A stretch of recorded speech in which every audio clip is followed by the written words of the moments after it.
Сәлем достар, жастарға айына 5000 теңгеден 5 жылға жалға пәтер беріледі. Оны қалай аламыз, шарттары қандай?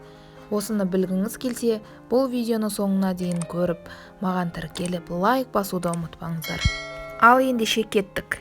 Нұрсұлтан, Алматы, Шымкент қалалары бойынша беріледі, яғни Нұрсұлтан қаласы бойынша 1050, Алматы қаласы бойынша 1050, Шымкент қаласы бойынша 900 пәтер, барлығы 3000 пәтер. Жергілікті бюджет тарапынан әкімдік салады, яғни қараша, желтоқсан айында беріліп отыру керек. Әкімдік тарапынан салынғандықтан қай қала қай уақытта бітеді, сол уақытта беріліп бастайды. Яғни қараша, желтоқсан айында уақытылы қабылдайтын бұл Астана қаласы. Алматы қаңтар айларында шамамен, ал Шымкент көктемге қарай созылып кетуі де мүмкін. 4-11 қарашада Астана қаласында өтінім қабылдайды. Қатысу Жилфонд KZ-те 14-19 жасқа дейінгі жастар қатысады, 2 жыл тұрақты пропискасы болу керек, кредиттік историяңызға қарамайды, ешқандай жарна сұрамайды, соңғы 2 жылда мүлік болмауы керек Қазақстан бойынша. Общий айлығыңыз 40 айлықтен кем болмауы керек, яғни жұмысыңыздың соңғы айда соңғы 6 ай пенсионка түсіп отыру керек. Тұрақты түрде жалдамалы пәтер 5 жылға ғана береді. Берілетін үйлер бір немесе 2 бөлмелі. Айына бір бөлмеге 5000 теңге төлесеңіз, 2 бөлмеге орташа есеппен 10 000 теңге төлейсіз. Бұл үйді артыңызға ауыстыра алмайсыз, бұл үйді сатып ала алмайсыз, тек жалға ғана тұрасыз үй алғанша. Сіз үй кезегінде тұрсаңыз, бұл үйді алсаңыз, сізді кезектен алып тастайды, кезекке тұрып бағдарламаларға қатыса алмайсыз. Осы үйді тұрып жүріп, өз атыңызға үй алсаңыз, сізді бұл үйден шығарады сізді. Арендаға беріп, оны арнайы комиссия келіп қалып, біліп қойса, онда сізді бұл үйден шығарады.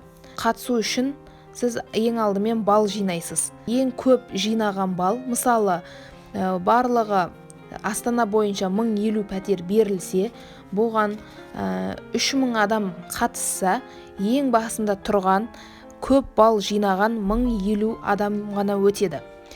Енді бал санайық. Бұл үйге көбіне отбасылы адамдар өтіп жатады. Жалғызбасты жастарға қарағанда отбасылы адамдар өтіп жатады. Себебі отбасыға берілетін бал саны көп. Мысалы, отбасы неке куәлігіңіз болса 5 бал беріледі, үйленген әрбір жылына 2 бал береді, яғни бала санына 1 балаңыз болса, бірінші балаға 1 бал, 2 бала болса, бірінші балаңызға 1 бал, екінші балаңызға 2 бал. Ал егер сіздің 3 балаңыз болса, бірінші балаға 1 бал, екінші балаға 2 бал, үшінші балаға тағы 2 бал. Яғни барлығы 5 бал беріледі 3 балаға. Енді өтініш беретін адам ең бастысы 29-ға толмаған болу керек. Сіз күйеуіңіз мысалы 35-те делік, сіз өзіңіз 28-десіз. Сіз бұл жобаға қатыса аласыз. Яғни әйелі 29-ға толмаған жасқа жатады да, сондықтан өтініш беріп, бұған қатыса алады. Істеп тұрған ипіңіз болса 5 бал қосылады. Бюджет қызметкері болсаңыз, мұғалім, дәрігер, акиматта істейтін болсаңыз, яғни 5 бал қосылады. Әрбір жыл стажыңызға 1 бал қосылады. Жұмыста жүрген жерде грамота, медаль алған болсаңыз 2 бал қосылады. Бірақ сіз 1 грамота қосасыз ба, 10 грамота қосасыз ба, бәрібір общий грамота санына 2 бал ғана қосылады. Депозитте ақша жинап жүрген болуыңыз керек. Ақша ішінде маңызды емес.